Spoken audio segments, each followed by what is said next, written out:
Rocky और रानी की प्रेम कहानी की शुरुआत होती है। दिल्ली के दो अलग अलग परिवारों से रॉकी रणवीर सिंह का किरदार है, जो एक खुले विचारों वाला पंजाबी पृष्ठभूमि का युवक है। उसका परिवार अमीर, परंपरागत और कारोबारी सोच का है। दूसरी तरफ रानी चटर्जी, आलिया भट्ट द्वारा निभाया गया किरदार, एक बंगाली बुद्धिजीवी परिवार से आती है। रानी एक न्यूज एंकर है, तेज तर्रार और आत्मनिर्भर। कहानी की शुरुआत रॉकी और रानी के टकराव से होती है, जो धीरे धीरे आकर्षण में बदलता है। दोनों की मुलाकात एक पारिवारिक मसले की वजह से होती है। रॉकी के दादा और रानी की दादी के पुराने प्रेम संबंध का खुलासा होता है, जिसे दोनों परिवार आज भी अपने अपने तरीके से याद करते हैं। इस रहस्य को जानकर रॉकी और रानी दोनों तय करते हैं कि वे अपने दादा दादी को फिर से मिलवाएंगे।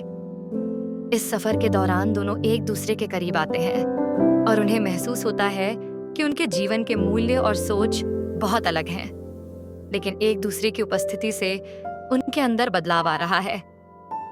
रॉकी की स्पष्टवादिता और मासूमियत रानी को आकर्षित करती है, वहीं रानी की समझदारी और विचारशीलता रॉकी को अपनी ओर खींचती है। हालांकि प्यार की शुरुआत हो चुकी है, लेकिन जब दोनों के परिवार इस रिश्ते के बारे में जानते हैं तो विवाद शुरू हो जाता है। रानी के परिवार को रॉकी का अपरिष्कृत व्यवहार और उसकी फैमिली की परंपरागत सोच पसंद नहीं आती। वहीं रॉकी का परिवार रानी की आधुनिक सोच और बोलचाल को लेकर असहज महसूस करता है। रॉकी और रानी तय करते हैं कि अगर उन्हें इस रिश्ते को आगे ले जाना है तो पहले उन्हें एक दूसरे के परिवारों को समझना होगा।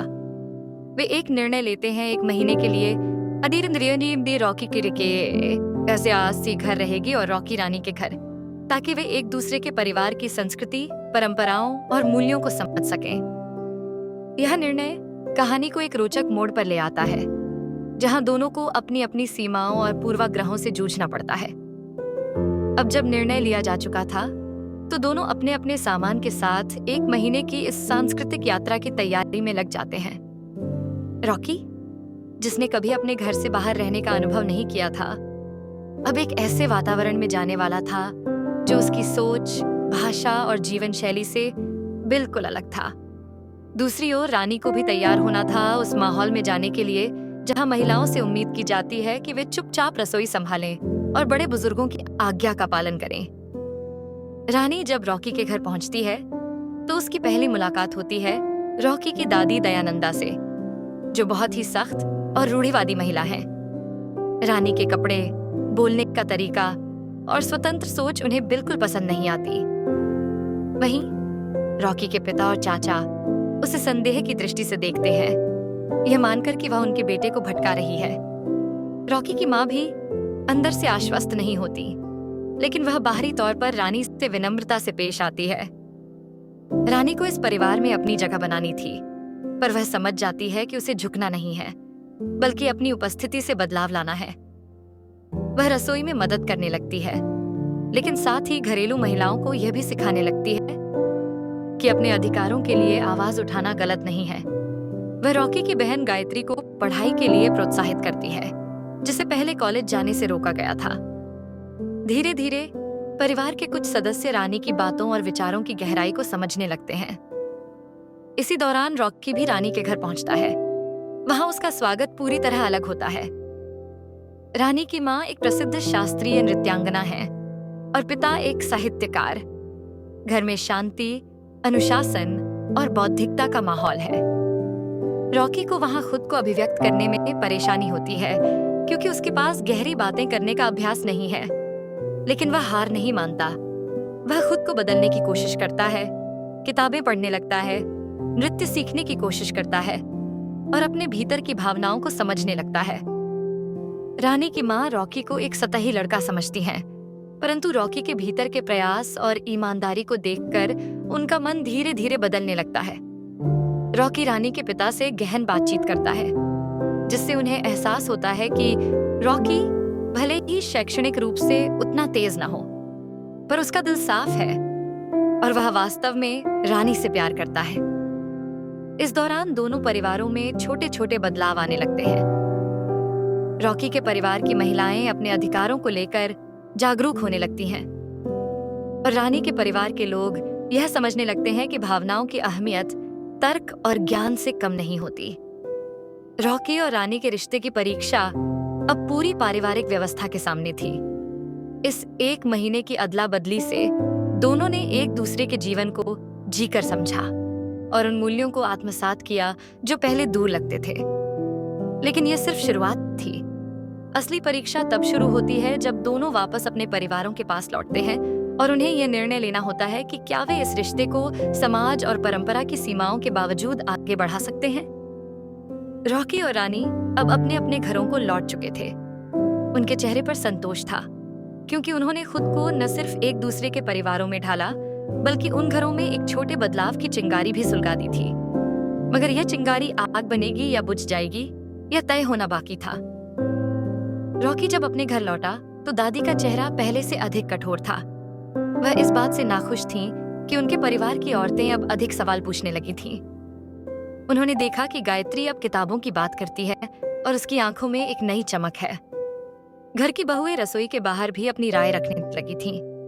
यह बदलाव रॉकी की वजह से हुआ था, या कहें रानी की वजह से। दूसरी ओर रानी जब अपने घर लौटी तो माँ पिता की आंखों में गंभीरता थी। माँ ने उसे पास बैठाकर कहा, तू जानती है ना कि हमारे समाज में संस्कार क्या होते हैं? रानी मुस्कुराई और बोली, हाँ माँ, और यही संस्कार मुझे ये भी सिखाते हैं कि किसी को दिल से समझने से बड़ा कोई ज्ञान नहीं। अब दोनों के सामने चुनौती थी कि वे अपने अपने परिवारों को इस रिश्ते के लिए राजी करें। रॉकी ने तय किया कि वह अपनी दादी से अकेले में बात करेगा। वह उनके पास गया और बहुत विनम्रता से बोला, दादी, अगर आप मुझे सच में प्यार करती हैं तो एक बार रानी को अपने दिल से देखिए। वह हमारी दुश्मन नहीं, बदलाव की साथी है। दादी ने कोई उत्तर नहीं दिया, लेकिन उनकी आंखों में हल्का सा परिवर्तन था। उसी रात उन्होंने देखा कि रॉकी की माँ अपनी सहेलियों से राजनीति की चर्चा कर रही थीं, जो पहले कभी नहीं हुआ करता था। वह चुपचाप सब सुनती रहीं, लेकिन उनके मन में उथल-पुथल मच चुकी थी। रानी की माँ अब रॉकी को एक परीक्षा में डालना चाहती थी। उन्होंने रॉकी से कहा, अगर तुम हमारी बेटी से शादी करना चाहते हो तो एक सार्वजनिक बहस में भाग लो। हम देखना चाहते हैं कि तुम अपनी भावनाओं को तर्क के साथ जोड़ पाते हो या नहीं। रॉकी ने सहर्ष स्वीकार कर लिया। उसने मेहनत की, रानी के पिता से मार्गदर्शन लिया और पूरे मन से तैयारी की। जिस दिन बहस हुई, रॉकी ने बेहद सरल शब्दों में लेकिन सच्चे भावों के साथ बात रखी। उसने कहा, ज्ञान सिर्फ किताबों से नहीं, रिश्तों से भी आता है। अगर हम एक दूसरे को समझ सकें तो समाज भी बदल सकता है। उसका वक्तव्य तालियों से गूंज उठा। रानी की माँ और वहां मौजूद बुद्धिजीवी लोग भी प्रभावित हुए।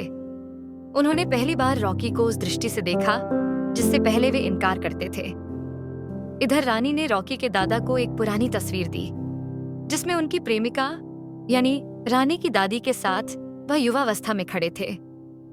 उन्होंने कहा, यह प्रेम जो कभी अधूरा रह गया था, उसने 2 दिलों को जोड़ा है। क्या आप चाहेंगे कि फिर कोई प्रेम अधूरा रह जाए? रॉकी और रानी की कोशिशों से परिवारों के मन धीरे धीरे बदलने लगे थे, लेकिन समाज अब भी वैसा का वैसा था। पड़ोसी, रिश्तेदार और सामाजिक ठेकेदारों के ताने अभी बाकी थे। अगली चुनौती थी समाज की सोच को झटका देना, ताकि प्यार सिर्फ 2 दिलों की बात न रह जाए, बल्कि 2 परिवारों, लोक संस्कृतियों की एकता। अब जब दोनों परिवार आंशिक रूप से इस रिश्ते की गंभीरता को स्वीकारने लगे थे, रॉकी और रानी ने तय किया कि अब समय आ गया है समाज की स्वीकृति की चुनौती को स्वीकारने का। वे जानते थे कि समाज के ठेकेदारों, पड़ोसियों और रिश्तेदारों की निगाहें उन पर टिकी हुई थीं। उन्हें इस प्रेम संबंध को एक सामान्य घटना के रूप में नहीं, बल्कि एक सामाजिक परिवर्तन के रूप में प्रस्तुत करना था। रानी ने अपने न्यूज चैनल में एक विशेष प्रोग्राम की योजना बनाई, प्यार की नई परिभाषा। इस शो में वह ऐसे जोड़ों को बुलाने लगी जो समाज की सीमाओं को तोड़कर साथ आए थे, जैसे अंतरजातीय विवाह, विभिन्न धर्मों के बीच प्रेम और LGBTQ+ रिश्ते। यह प्रोग्राम धीरे धीरे चर्चा में आने लगा। रॉकी ने भी सोशल मीडिया पर प्यार को अवसर दो नामक कैंपेन शुरू किया। लोगों ने उनकी बातों को गंभीरता से सुनना शुरू किया, लेकिन हर परिवर्तन के साथ विरोध भी आता है। एक दिन रॉकी के परिवार के घर के बाहर कुछ कट्टरपंथी लोगों ने प्रदर्शन किया। उन्होंने नारे लगाए कि यह सब संस्कृति के विरुद्ध है। रॉकी के दादा बहुत आहत हुए। उन्होंने कहा, हमने जो इज्जत कमाई है वो इन सब हरकतों से खत्म हो जाएगी। इधर रानी के घर में भी टेलीविजन डिबेट को लेकर विवाद छिड़ गया। रानी की मां ने कहा, रिश्ते निजी होते हैं, इन्हें यूं जनता में ले जाना शोभा नहीं देता। रानी ने शांत भाव से जवाब दिया, मां, जब समाज हमारे निजी निर्णयों में दखल देता है तब उसे जवाब देना जरूरी हो जाता है। इस बढ़ते तनाव के बीच रॉकी और रानी ने एक साहसी निर्णय लिया। वे दोनों एक जनसभा आयोजित करेंगे जहां वे अपनी प्रेम कहानी को लोगों के सामने खुलकर रखेंगे। इस सभा में वे अपने दादा दादी के पुराने अधूरे प्रेम का उल्लेख करते हुए यह संदेश देना चाहते थे कि प्रेम को अधूरा न छोड़ा जाए, चाहे वह किसी भी उम्र या संस्कृति का क्यों न हो। सभा का दिन आया। मीडिया, रिश्तेदार, पड़ोसी सब मौजूद थे। मंच पर पहले दादी और दादा बुलाए गए, जो एक दूसरे को वर्षों बाद देख रहे थे। उनकी आंखों में भावनाओं का सैलाब था। फिर रॉकी और रानी मंच पर आए। रॉकी ने कहा, मैं एक ऐसा लड़का हूं जो किताबों में अच्छा नहीं, लेकिन दिल में सच्चा हूं। रानी ने मुझे बदलना नहीं सिखाया, बल्कि खुद को समझना सिखाया। रानी ने कहा, मैंने सोचा था कि सिर्फ समझदारी ही रिश्तों को मजबूत बनाती है, पर रॉकी ने सिखाया कि जज्बात भी उतने ही जरूरी हैं। सभा में सन्नाटा था। फिर धीरे धीरे तालियां बजने लगीं। पहले कुछ लोग खड़े हुए, फिर पूरा मैदान तालियों से गूंज उठा। यह सिर्फ रॉकी और रानी के लिए नहीं था, यह उस हर प्रेम के लिए था जो समाज की सीमाओं से लड़ता है। सभा के बाद दादी पहली बार रानी के पास आईं और कहा, तेरे अंदर जज्बा है, तेरे जैसी बहू हमारे घर की शान होगी।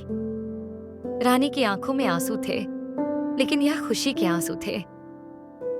वहीं रानी की मां ने रॉकी के सिर पर हाथ रखकर कहा, शब्दों में नहीं, तू भावनाओं में जीता है। हमारी बेटी को तू समझ पाया, यही बड़ी बात है। अब दोनों परिवारों ने शादी की तैयारी शुरू कर दी थी, लेकिन रॉकी और रानी चाहते थे कि यह शादी भी पारंपरिक न होकर एक मिसाल बने, जिसमें दोनों संस्कृतियों की समान भूमिका हो। न कोई दूल्हे का वर्चस्व हो, न दुल्हन की बलि। वे दोनों मिलकर हर रस्म को नया रूप देने की योजना बनाने लगे। अब जब दोनों परिवार इस रिश्ते के लिए राजी हो चुके थे, रॉकी और रानी ने तय किया कि उनकी शादी एक ऐसी मिसाल बनेगी जो सिर्फ दो लोगों या दो परिवारों के मिलन की नहीं, बल्कि दो संस्कृतियों के समानता से जीने की घोषणा हो। वे चाहते थे कि उनकी शादी में हर रस्म, हर परंपरा बराबरी का प्रतीक बने, न कोई दूल्हे का वर्चस्व हो, न दुल्हन का समर्पण। इस विचार के साथ उन्होंने शादी की योजनाएं बनानी शुरू की। रॉकी के परिवार में जब पहली बार यह बात रखी गई कि कन्यादान की रस्म की जगह संयुक्त वचन की रस्म होगी, तो दादी और अन्य बुजुर्ग चौंक गए। उन्होंने कहा, यह क्या नाटक है? कन्यादान नहीं होगा तो शादी कैसे पूरी होगी? रानी ने विनम्रता से समझाया, कन्या कोई वस्तु नहीं है जिसे दान किया जाएगा। यह दो बराबर आत्माओं का मिलन, इसमें दान नहीं, सहभागिता होनी चाहिए। रॉकी की माँ और बहन गायत्री ने रानी का साथ दिया। वे भी चाहती थीं कि इस नई सोच की शुरुआत उनके घर से हो। धीरे धीरे परिवार के अन्य सदस्य भी इस सोच के पीछे का भाव समझने लगे। रॉकी की दादी ने हालांकि खुलकर सहमति नहीं दी, लेकिन उन्होंने विरोध भी नहीं किया। इधर रानी के घर में भी कुछ परंपराएं बदली जा रही थीं। जैसे संगीत में सिर्फ महिला पक्ष नहीं, बल्कि पुरुष पक्ष भी भाग लेगा, और बारात में नाचने का अधिकार सिर्फ दूल्हे वालों का नहीं, दुल्हन वालों का भी होगा। रानी की मां ने कहा, हमने बेटी को सिर्फ पाल पोस कर विदा करने के लिए नहीं पाला, अब हम गर्व से उसे बराबरी के रिश्ते में भेजेंगे। शादी का वेन्यू दिल्ली के बीचों बीच एक खुला मैदान चुना गया। न कोई महंगे होटल, न भव्य महल, सिर्फ सादगी, गरिमा और विचारों की गूंज। हर रस्म में दोनों पक्ष मिलकर हिस्सा लेते। हल्दी की रस्म में दोनों को हल्दी लगाई गई, मेहंदी में दोनों के नामों की पंक्तियां उकेरी गईं, और संगीत में दोनों परिवारों ने एक दूसरे की भाषाओं में गाने गाए। पंजाबी बोलियों और बंगाली गीतों की जुगलबंदी ने माहौल को जीवंत कर दिया। शादी के दिन वेदी के चारों ओर कोई पंडित नहीं था, बल्कि दोनों परिवारों के बुजुर्गों ने आशीर्वाद दिया और दोनों ने एक दूसरे के साथ 7 शपथें ली। हर शपथ बराबरी की, जहां दोनों ने समान जिम्मेदारियां और प्रेम की प्रतिज्ञा की।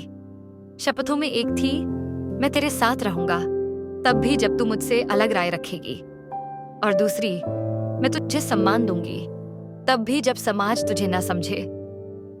यह शादी सिर्फ एक रस्म नहीं, एक आंदोलन थी जो धीरे धीरे सोशल मीडिया पर वायरल हो गई। लोग कहने लगे कि यह नवविवाह की नई परिभाषा है। कुछ विरोध के स्वर भी उठे, परंतु प्रेम की स्पष्टता और सोच की सच्चाई ने हर शंका को शांत कर दिया। शादी के बाद रॉकी और रानी ने तय किया कि वे हनीमून पर कहीं बाहर नहीं जाएंगे, बल्कि 1 महीने अपने अपने शहरों में सामाजिक कार्य करेंगे। रॉकी अपने इलाके में लड़कियों की शिक्षा को बढ़ावा देगा और रानी महिलाओं के लिए मीडिया साक्षरता का अभियान चलाएगी। दोनों ने यह भी निश्चय किया कि वे जब साथ रहेंगे तब भी अपने करियर और व्यक्तित्व को स्वतंत्र रूप से विकसित करते रहेंगे। अब उनके सामने एक और सवाल था, कहाँ रहेंगे? पारंपरिक सोच कहती थी कि लड़की ससुराल जाती है, लेकिन उन्होंने मिलकर एक तीसरा विकल्प चुना, एक नया घर, जहां दोनों की पसंद, संस्कृति और सोच को बराबर स्थान मिले। रॉकी और रानी के जीवन की यह नई शुरुआत अब समाज के लिए एक आदर्श बन रही थी।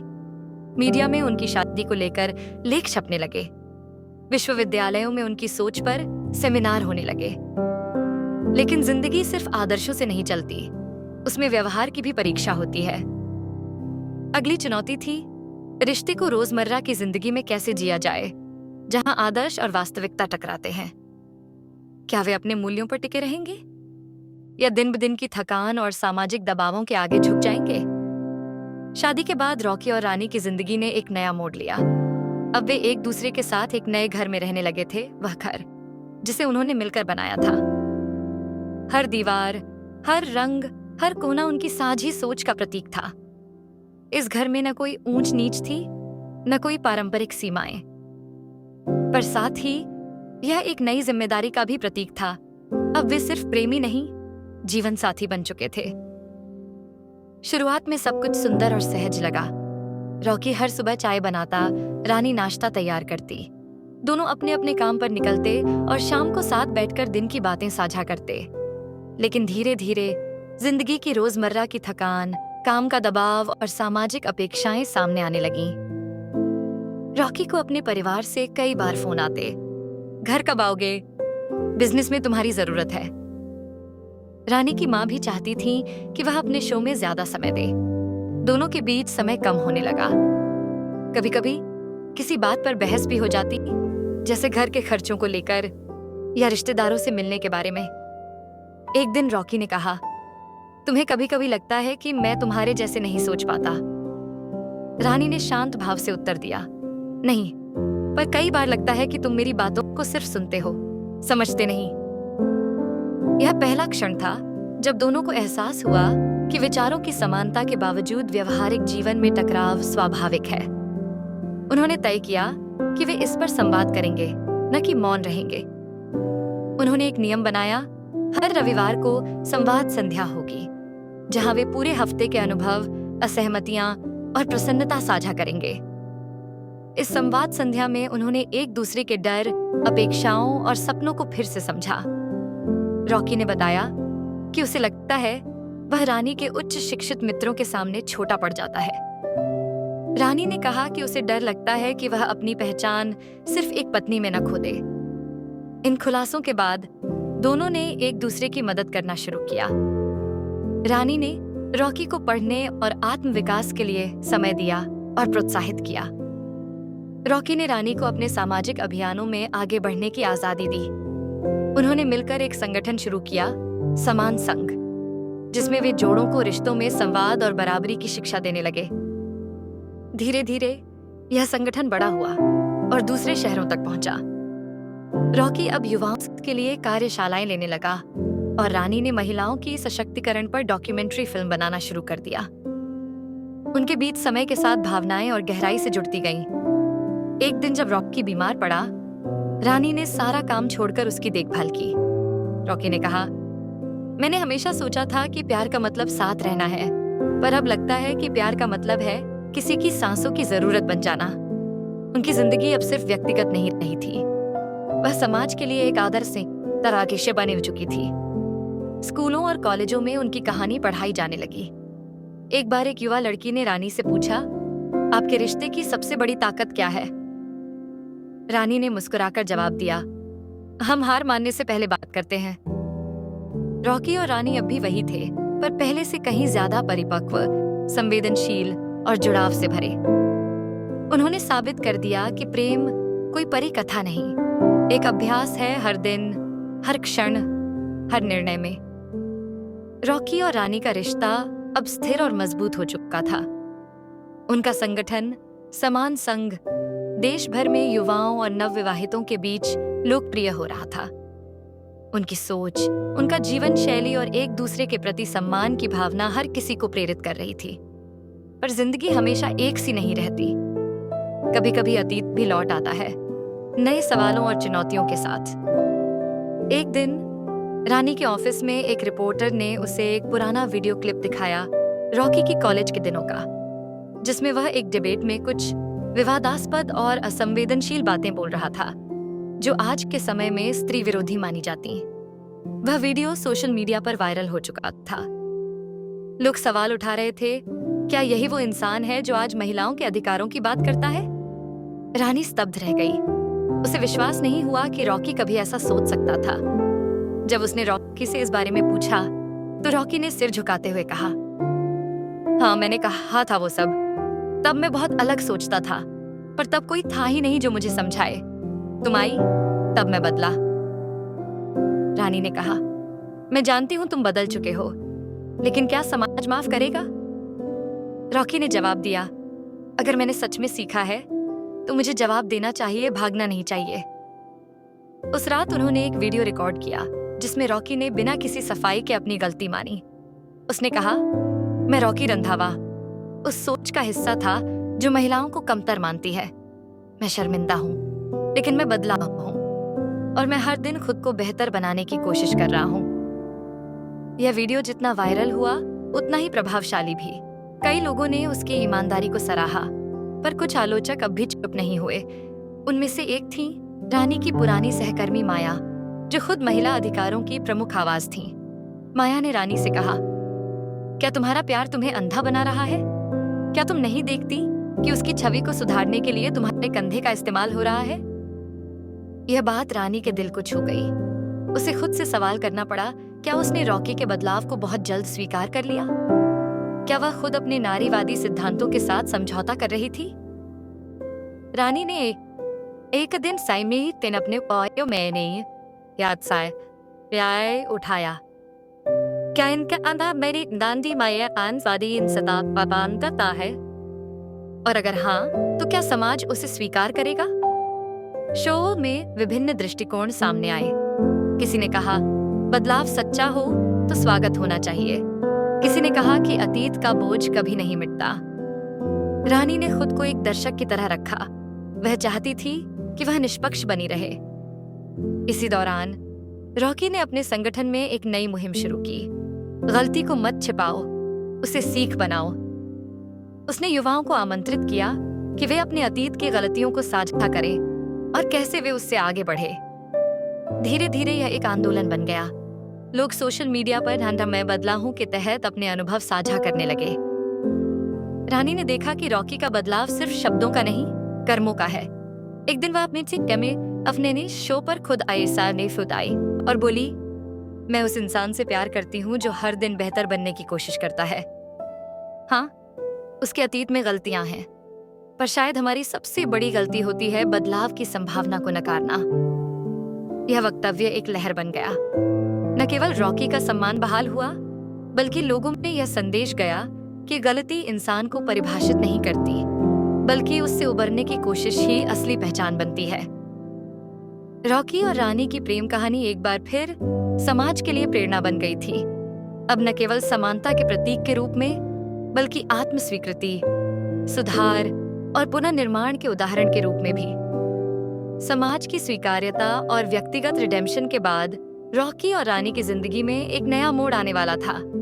ऐसा मोड़ जो किसी आंदोलन या सार्वजनिक अभियान से नहीं, बल्कि एक बहुत ही निजी, भावुक और मानवीय एहसास से जुड़ा था। एक सुबह जब रानी अचानक उल्टी कर बैठी तो उसे लगा यह सिर्फ थकावट है। लेकिन जब यह सिलसिला 2 दिन तक चला तो वह डॉक्टर के पास गई। रिपोर्ट आने के बाद डॉक्टर ने मुस्कुराकर कहा, बधाई हो, आप मां बनने वाली हैं। रानी को एक पल के लिए विश्वास नहीं हुआ। उसके भीतर भावनाओं का सैलाब उमड़ पड़ा, खुशी, घबराहट, अचरज और जिम्मेदारी। वह सोचने लगी, मैं जो हर दिन दूसरों के अधिकारों के लिए बोलती हूँ, क्या मैं खुद मां बनने के लिए तैयार हूं? जब रॉकी को यह बात पता चली, वह खुशी से झूम उठा।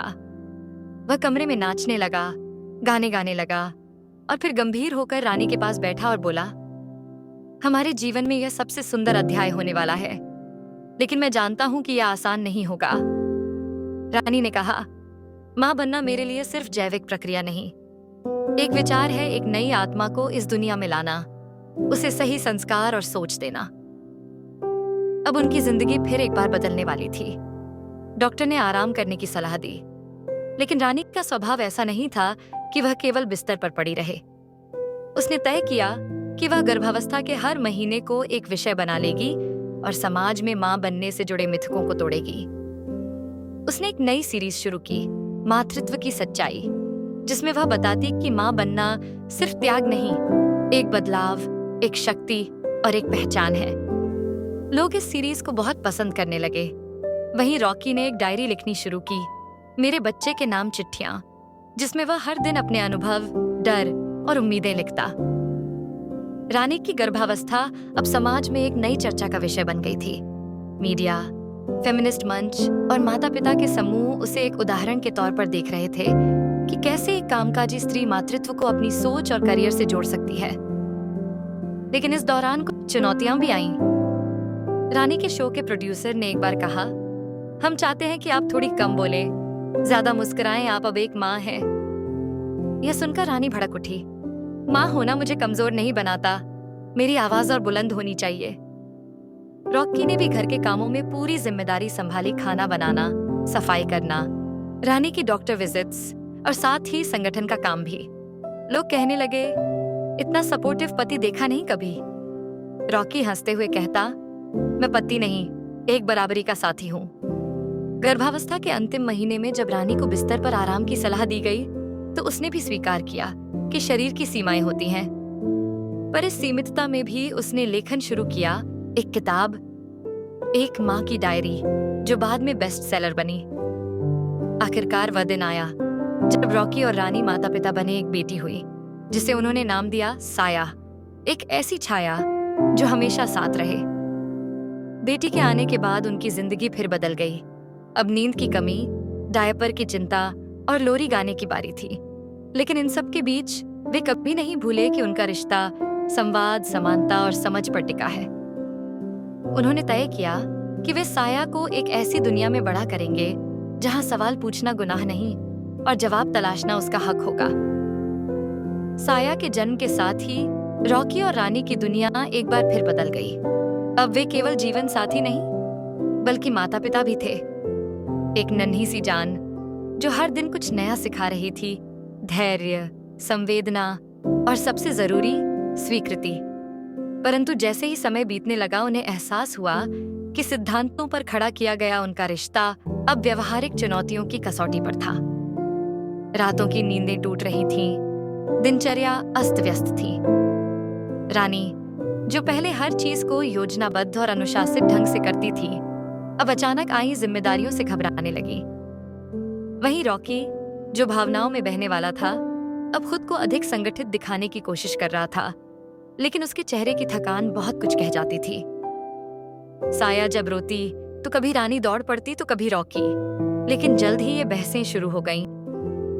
तुमने दूध गर्म क्यों नहीं किया? डॉक्टर की बात ध्यान से क्यों नहीं सुनी? तुम तो ऑफिस में छूट ले सकते हो, मुझे तो शो भी संभालना है। इन बहसों के बीच एक शाम रानी फूट फूट कर रोने लगी। उसने कहा, मैं सब कुछ करने की कोशिश कर रही हूँ, लेकिन लगता है मैं हर जगह असफल हो रही हूँ। रॉकी ने उसका हाथ पकड़ा और कहा, और मैं सोच रहा था कि मैं तुम्हारे लिए बहुत कम कर पा रहा हूँ। शायद हमें फिर से साथ बैठकर बात करनी चाहिए, जैसे पहले करते थे। उन्होंने अपनी संवाद संध्या फिर से शुरू की। इस बार विषय था पेरेंटिंग की असलियत। उन्होंने महसूस किया कि किताबों और YouTube वीडियो में दिखाया गया पेरेंटिंग का आदर्श और हकीकत में जमीन आसमान का फर्क है। रॉकी ने कहा, हमें साया को परफेक्ट माता पिता नहीं, सच्चे और ईमानदार इंसान बनकर दिखाना है। रानी ने कहा, साया हमारे विचारों का विस्तार है। अगर हम थकें, टूटें, तो भी ये जरूरी है कि हम एक दूसरे को दोष देने के बजाय साथ खड़े रहें। इसके बाद उन्होंने कुछ निर्णय लिए। रॉकी सप्ताह में 3 दिन घर रहेगा और रानी बाकी के दिन। जब दोनों साथ हों तो मोबाइल और ऑफिस के ईमेल से दूरी रखेंगे। उन्होंने साया के लिए एक प्ले रूम बनाया जिसमें दोनों की संस्कृतियां जुड़ी थीं, पंजाबी लोकगीत, बंगाली कहानियां और बहुत सी किताबें। धीरे धीरे एक लय बनने लगी। साया हंसने लगी, चलने लगी और पहला शब्द जो बोला वो था साथ। रॉकी और रानी ने उसे गले लगाया और मुस्कुराकर कहा, हाँ, यही तो है, हम हमेशा साथ। एक दिन साया के स्कूल में पेरेंट्स डे का आयोजन हुआ। बच्चों से कहा गया कि वे मंच पर अपने माता पिता की कहानी कहें। जब साया की बारी आई, उसने कहा, मेरे मम्मी पापा एक दूसरे से बहुत अलग हैं। मम्मी बहुत समझदार हैं और पापा बहुत मजेदार। लेकिन सबसे अच्छी बात यह है कि जब वे बहस करते हैं तब भी अंत में गले मिलते हैं। पूरे स्कूल में तालियां बज उठी। रॉकी और रानी की आंखों में आंसू थे, गर्व के आंसू। उन्होंने एक दूसरे की तरफ देखा और समझा कि वे सही राह पर हैं। अब उनके रिश्ते की परिभाषा बदल चुकी थी। यह सिर्फ प्यार नहीं, साझेदारी थी। सिर्फ संवाद नहीं, सह अस्तित्व था। सिर्फ सिद्धांत नहीं, उनका व्यवहारिक संस्करण था। साया अब 6 साल की हो चुकी थी।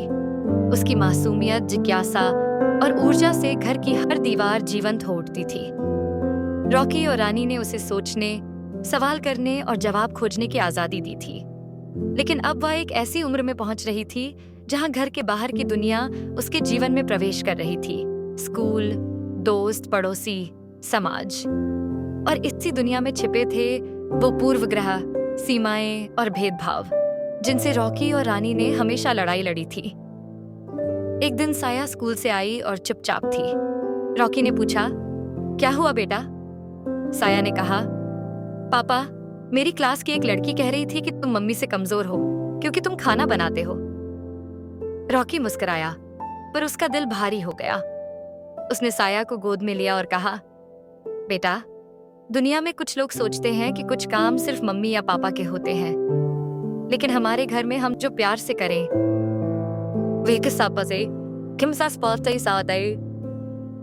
रानी ने महसूस किया कि साया अब समाज से सवाल लेकर आ रही है। क्यों मेरे पापा घर पर रहते हैं? क्यों मेरी मम्मी न्यूज पढ़ती हैं टीवी पर? क्यों मेरे दोस्त कहते हैं कि मैं अलग हूं? ये सवाल छोटे थे, पर उनके पीछे एक बड़ी जिज्ञासा छिपी थी। वह अपनी पहचान और अपने परिवार की अलग सोच को समझना चाहती थी। रॉकी और रानी ने तय किया कि वे अब साया के साथ विचार संवाद की परंपरा शुरू करेंगे। हर शनिवार को 1 घंटे वे मिलकर किसी विषय पर बात करेंगे जिसमें साया अपनी समझ और शंका रख सके। पहला विषय था, लड़का लड़की में फर्क क्यों दिखता है? साया ने पूछा, मम्मी, क्या मैं साइंटिस्ट बन सकती हूँ? रानी ने कहा, तुम जो चाहो वो बन सकती हो अगर तुम उसमें विश्वास रखो। रॉकी ने कहा, और हम तुम्हारे पीछे खड़े होंगे हमेशा। धीरे धीरे यह विचार संवाद एक परंपरा बन गई। साया अपने दोस्तों को भी लाने लगी। घर अब सिर्फ एक आश्रय नहीं, एक खुला मंच बन गया था। पर इस स्वतंत्रता की एक कीमत भी थी। कुछ पड़ोसी कहने लगे, इनके घर की बच्ची तो बहुत बोलती है, कोई मर्यादा नहीं सिखाई क्या? एक दिन स्कूल से साया के टीचर का फोन आया। उन्होंने कहा, आपकी बेटी हर बात में तर्क करती है, वह शिक्षकों से भी सवाल करती है। ये अच्छी बात है, लेकिन कुछ सीमाएं जरूरी होती हैं। रानी ने संयम से जवाब दिया, हमारी बेटी सवाल करती है क्योंकि हमने उसे सिखाया है कि चुप रहना हमेशा सही नहीं होता। हम उसे सीमाएं भी सिखाएंगे, लेकिन सोचने से नहीं रोकेंगे। उस रात रॉकी और रानी देर तक जागे। उन्होंने विचार किया कि क्या वे साया को एक ऐसे रास्ते पर ले जा रहे हैं जहां उसे समाज बार बार चोट पहुंचाएगा। पर उन्होंने तय किया कि वे डरकर अपने विचार नहीं छोड़ेंगे। वे साया को मजबूत बनाएंगे, न कि चुप। उन्होंने साया के स्कूल में चिल्ड्रन एक्सप्रेशन क्लब शुरू करने का प्रस्ताव रखा, जहां बच्चे अपनी बात कह सकें, कहानियां सुना सकें, नाटक कर सकें। शुरुआत में स्कूल प्रशासन झिझका, लेकिन साया और उसके दोस्तों की प्रस्तुति ने सबका मन बदल दिया। जल्द ही यह क्लब स्कूल की पहचान बन गया। रॉकी और रानी अब समझ चुके थे कि पेरेंटिंग का मतलब सिर्फ पालना नहीं, बल्कि हर दिन समाज से टकराकर अपने बच्चे के लिए एक बेहतर जगह बनाना है। उनकी यात्रा अब साया के साथ साथ और भी परिवारों को छू रही थी। समय के साथ साया अब किशोरावस्था की ओर बढ़ रही थी। वह उम्र जहां भावनाएं जटिल होती हैं, विचारों में उथल-पुथल होती है और हर चीज पर सवाल उठने लगते हैं। रॉकी और रानी ने हमेशा उसे सोचने और बोलने की आजादी दी थी, लेकिन अब वे महसूस कर रहे थे कि यह आजादी आसान खुदी अब नहीं जारे ने एक ने तो चुनौती लिखा पाए अता रही वादे आत्मनिर्भरता बनाम मार्गदर्शन की। एक दिन साया ने रानी से कहा, माँ, मैं अब अपनी पहचान खुद बनाना चाहती हूँ। मुझे नहीं लगता कि मैं हमेशा रॉकी रानी की बेटी के रूप में जानी जाऊं। रानी चुप रही, लेकिन उसके दिल में हलचल थी। उसने हमेशा चाहा था कि साया खुद निर्णय ले, लेकिन यह पहली बार था जब साया ने उसके मूल्यों से थोड़ा अलग सोचने की बात की थी। साया अब सोशल मीडिया पर सक्रिय थी।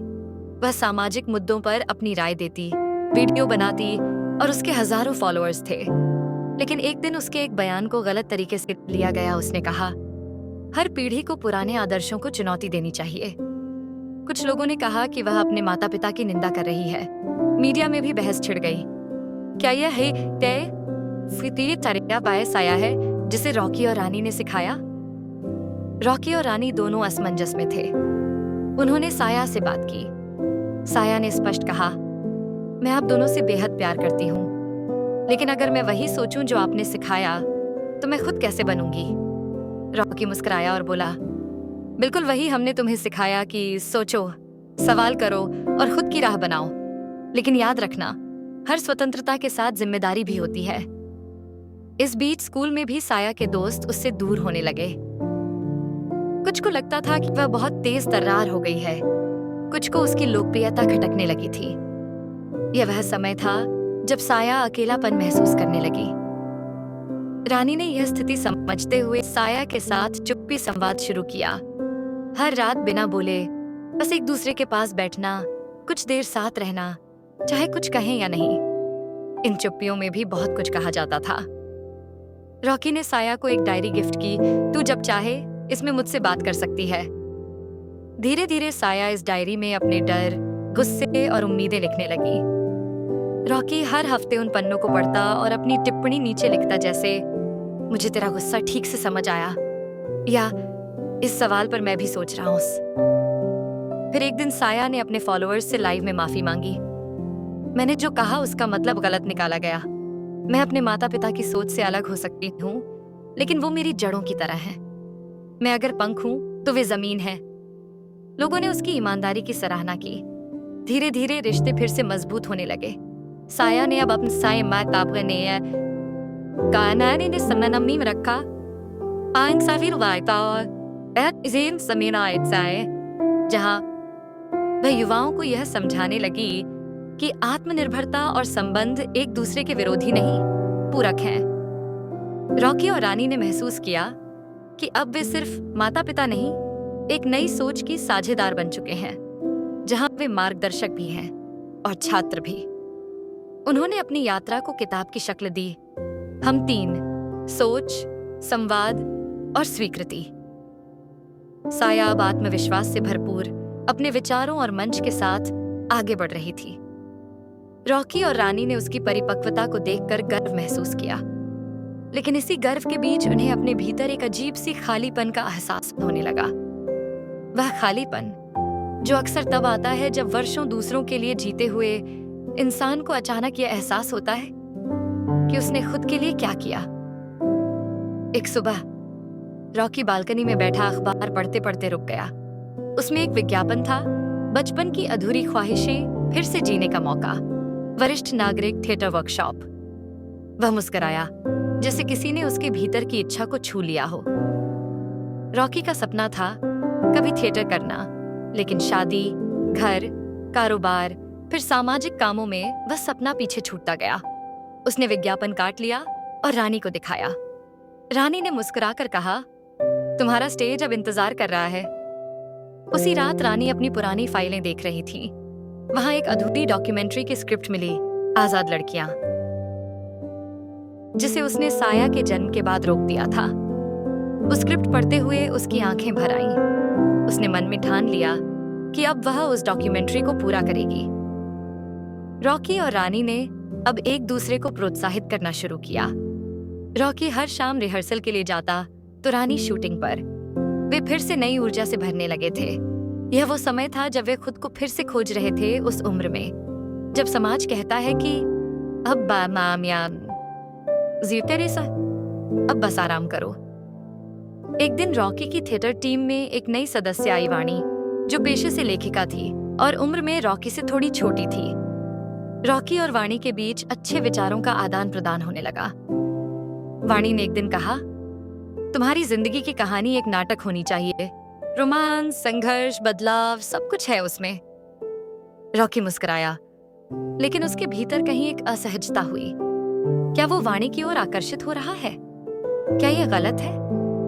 वो रात भर सो ना सका। उसने रानी से कुछ नहीं कहा, लेकिन उसकी बेचैनी रानी समझ गई। रानी ने धीरे से पूछा, कुछ कहना चाहते हो? रॉकी ने सब कुछ कह दिया, अपनी उलझन, अपनी भावनाएं, और यह भी कि वह दोषी महसूस कर रहा है। रानी शांत रही। फिर उसने कहा, प्रेम का अर्थ सिर्फ आकर्षण नहीं, ईमानदारी है, और तुमने वही दिखाया। हम इंसान हैं, भावनाएं आती हैं, जाती हैं, पर जो ठहर जाए वही साथ कहलाता है। इस संवाद के बाद रॉकी के भीतर से जैसे बोझ उतर गया। उसने अगले ही दिन वाणी से रिस्पेक्टफुली दूरी बना ली और उसे बताकर कहा, मेरा जीवन मंच पर ही रोमांचक है, पर पर्दे के पीछे मेरी दुनिया रानी के साथ ही पूरी है। इधर रानी की डॉक्यूमेंट्री भी तैयार हो गई थी। उसका प्रीमियर हुआ, जिसमें साया ने मंच से रानी को सम्मानित किया। रानी की आंखों में आंसू थे। यह सम्मान सिर्फ एक फिल्म का नहीं था, उसके भीतर के कलाकार, विचारक और स्त्री की पहचान का था। रॉकी का नाटक साया की कहानी भी मंचित हुआ, जिसमें उसने एक पिता के नजरिए से एक बेटी की परवरिश को दिखाया। दर्शकों में बैठी रानी और साया की आंखें नम थीं। रॉकी ने मंच से कहा, हर उम्र का सपना सच्चा होता है, अगर उसके साथ राही सच्चा हो। अब रॉकी और रानी न सिर्फ एक दूसरे के प्रेमी और साथी थे, बल्कि अपने अपने अधूरे स्वप्नों को पूरा करने वाले हमसफर भी बन चुके थे। रॉकी और रानी की जिंदगी अब फिर से लय में आ चुकी थी, एक नई ऊर्जा, नई पहचान और आत्मसंतोष के साथ। लेकिन जीवन का स्वभाव ही ऐसा है कि वह जब सबसे अधिक स्थिर दिखता है, तब कोई अप्रत्याशित हलचल आ जाती है। और ऐसा ही हुआ एक दिन, जब रॉकी को एक पत्र मिला उसके चचेरे भाई करण से, जिससे वर्षों से कोई संपर्क नहीं था। पत्र में लिखा था, भाई, मां अब अंतिम समय में है। उसने आखिरी बार तुझसे मिलने की इच्छा जताई है। अगर माफ कर सको तो आ जाना। यह वही चाची थीं जिन्होंने एक समय पर रॉकी के परिवार से संबंध तोड़ लिए थे, संपत्ति के विवाद और पारिवारिक कटुता की वजह से। रॉकी के मन में उनके लिए कई वर्षों की शिकायतें थीं, लेकिन रानी ने कहा, अगर कोई व्यक्ति अंतिम समय में तुम्हें याद करता है, तो शायद वह अतीत से आगे निकलने को तैयार है। रॉकी ने तय किया कि वह जाएगा। रानी और साया भी साथ चले। जब वे वहां पहुंचे, तो एक पुरानी हवेली के बीच एक कमजोर, थकी हुई महिला मिली, रॉकी की चाची। उनकी आंखों में पश्चाताप था। उन्होंने रॉकी का हाथ पकड़कर कहा, मैंने बहुत कुछ खोया, पर शायद सबसे बड़ा नुकसान तुम्हारा प्यार था। रॉकी चुप रहा। फिर उसने धीरे से कहा, आपने मेरा बचपन छीन लिया, लेकिन आज मैं आपको अंतिम पल में अकेला नहीं छोड़ सकता। वहां रहकर रॉकी और रानी को पता चला कि कर्ण के पास अब नौकरी नहीं है। उसकी पत्नी उसे छोड़ चुकी है और उसके 2 छोटे बच्चे अब चाची के भरोसे पल रहे हैं। चाची की मृत्यु के बाद वे अनाथ हो जाते। रानी ने रात को कहा, क्या हम करण के बच्चों की जिम्मेदारी ले सकते हैं? रॉकी सोच में पड़ गया। वह जानता था कि यह निर्णय आसान नहीं। एक बार फिर जिंदगी की सारी सेटिंग बदलनी पड़ेगी। साया अब 17 की हो चुकी थी और कॉलेज जाने की तैयारी कर रही थी। उसके जीवन में अब नई दिशा आ रही थी और वे दोनों फिर से स्वतंत्रता का अनुभव करना शुरू ही कर रहे थे। अगली सुबह करण अपने बच्चों को लेकर रॉकी और रानी के सामने आया। एक 10 साल का लड़का अर्जुन और एक 7 साल की लड़की काव्या। उनकी आंखों में डर, अनिश्चितता और एक अदृश्य सवाल था, क्या हमें अपनाया जाएगा? रॉकी और रानी ने एक दूसरे की ओर देखा। वे जानते थे कि यह निर्णय सिर्फ दया का नहीं, संपूर्ण जीवन का पुनर्निर्माण होगा। रानी ने कहा, हमने अपनी बेटी को एक सोच दी है। अगर हम इन बच्चों को अपनाते हैं तो वह सोच सच में कर्म बन जाएगी। उन्होंने तय किया वे अर्जुन और काव्या को अपने साथ रखेंगे, पर यह पालन पोषण दया के नाम पर नहीं, बल्कि बराबरी के सिद्धांत पर होगा। उन्होंने बच्चों से कहा, यह घर अब तुम्हारा है ना, मेहमान हो न किराएदार, बस एक परिवार के हिस्से हो। साया ने शुरुआत में थोड़ी दूरी बनाए रखी। उसे डर था कि क्या अब उसका स्थान बदल जाएगा। लेकिन जब उसने काव्या को अकेले बैठकर रोते देखा और फिर उसकी कॉपी में मां शब्द लिखते देखा, तो वह पास जाकर बोली, तुम्हें कुछ भी चाहिए हो मुझसे कहना, मैं बड़ी बहन हूं। धीरे धीरे घर में फिर से बच्चों की चहल पहल, स्कूल की तैयारी, होमवर्क और कहानियां गूंजने लगी। रॉकी और रानी अब फिर से माता पिता की भूमिका में लौट आए थे, पर इस बार एक गहरी समझ, सहानुभूति और अनुभव के साथ। अर्जुन को संगीत में रुचि थी, तो रॉकी ने उसे एक हारमोनियम दिलवाया और खुद सिखाने लगा। काव्या को चित्रकारी तो पसंद थी, तो रानी ने उसे शहर के आर्ट स्कूल में दाखिला दिलाया। अब उनका घर 3 बच्चों का घर था, एक जो अपने पंख खोलने को तैयार थी और 2 जो फिर से उड़ने की उम्मीद में थे। रॉकी और रानी ने महसूस किया कि परिवार सिर्फ खून का रिश्ता नहीं, बल्कि साझा जिम्मेदारी और दिल से दिया गया स्थान होता है।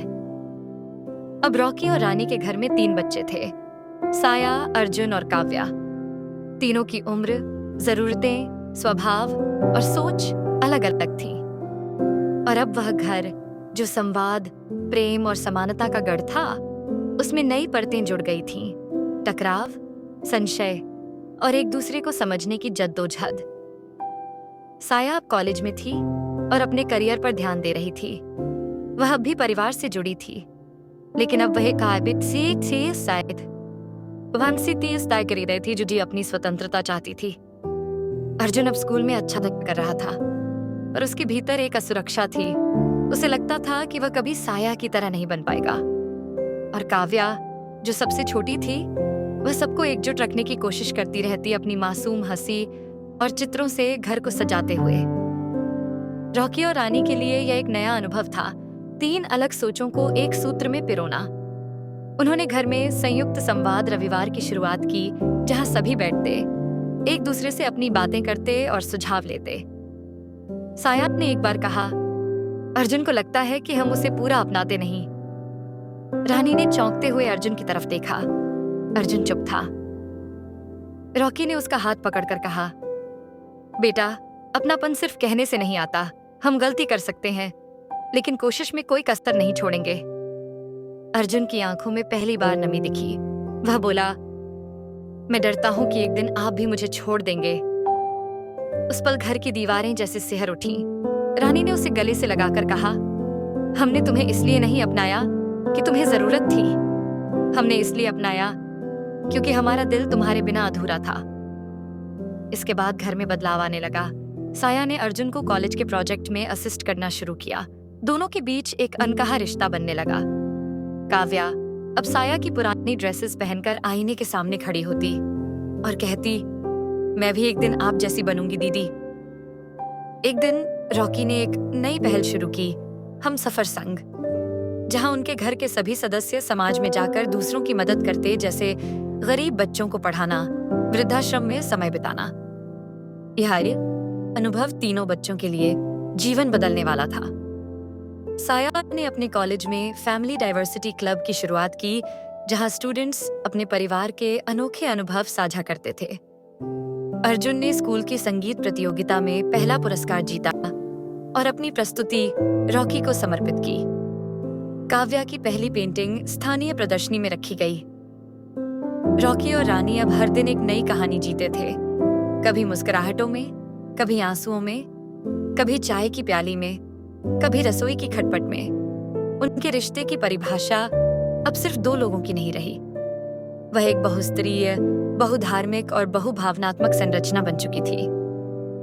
उन्होंने एक बार फिर महसूस किया कि प्रेम सिर्फ शुरुआत नहीं, सतत अभ्यास है जो हर उम्र, हर स्थिति और हर रिश्ते में नया रूप लेता है। वक्त धीरे धीरे अपनी गति से चलता रहा। घर अब पूरी तरह साया अर्जुन और काव्या के हंसी ठहाकों से गूंजता था। रॉकी और रानी जीवन के हर पल को पूरी तरह जी रहे थे जब एक दिन साया ने शाम की चाय के दौरान कहा, माँ पापा, मुझे आरव के बारे में आपसे बात करनी है।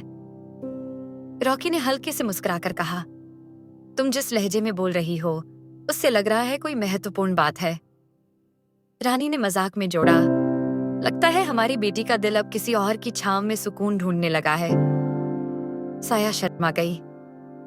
आरव साया का कॉलेज फ्रेंड था, एक शांत पढ़ाकू और सामाजिक कार्यकर्ता जो पर्यावरण जागरूकता अभियानों में सक्रिय था। साया ने कहा, हम दोनों एक दूसरे को लंबे समय से जानते हैं।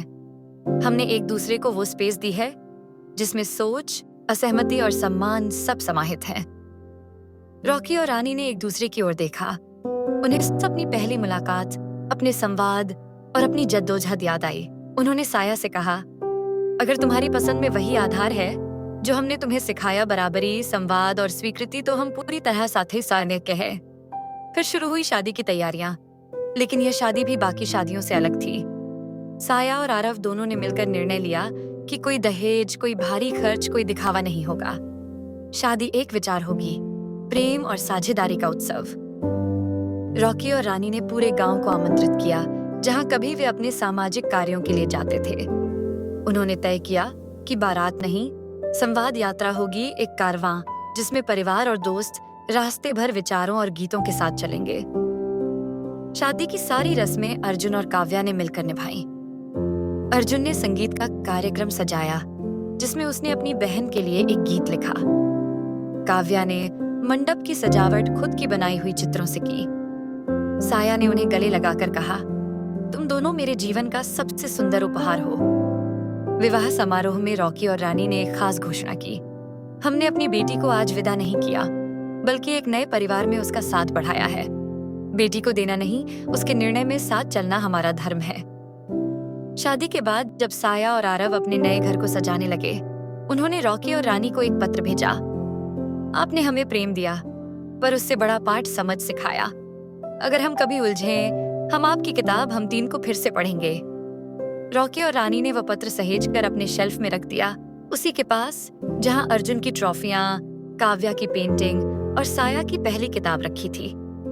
अब वह घर केवल एक मकान नहीं, एक विचार था जहां हर रिश्ता, हर पीढ़ी, हर असहमति और हर मिलन ने प्रेम को पुनर्परिभाषित किया था। रॉकी ने एक दिन रानी से कहा, सोचता हूं अब हमारी कहानी पर फिल्म बनाई जानी चाहिए। रानी ने हंसते हुए जवाब दिया, जरूर, लेकिन याद रखना, उसमें एक हीरो नहीं, 3 होंगे, मैं, तुम और हर वो सोच जो हमने मिलकर बनाई। कहानी समाप्त नहीं हुई थी। वह रोज लिखी जाती थी, रसोई की खनखनाहट में, बच्चों की बहसों में, साया के कॉल में और रॉकी रानी के शाम की चाय में, क्योंकि रॉकी और रानी की प्रेम कहानी सिर्फ एक प्रेम कथा नहीं, एक जीवन दर्शन थी।